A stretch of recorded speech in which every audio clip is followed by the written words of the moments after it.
Akala ko sawa siya, hindi pala siya sawa. Nang itlog, kita ko, yun oh, may itlog na oh. Yun oh. Ang dami niyang pagkain oh, puro mga butiki lang ang pakain ko sa kanya. Yun oh, may itlog oh. Ito itlog siya, yun oh, itlog oh, bagong itlog oh. Ang haba ng itlog oh. Labas nga dyan. Takulo ba natin, baka ano, para dumami sila. Labas nga dyan din. Ayun. Ako, matapang to, matapang. Galit ito, babagong itlog. Labas. Yun o, yun siya, yun.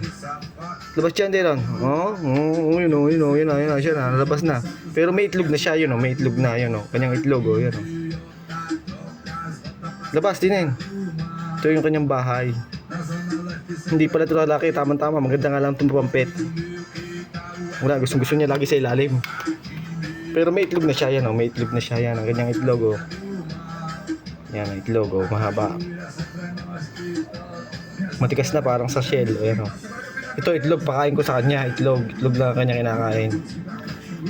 Akala ko sawa, itlog at saka butike, yun lang ang pakain ko sa kanya.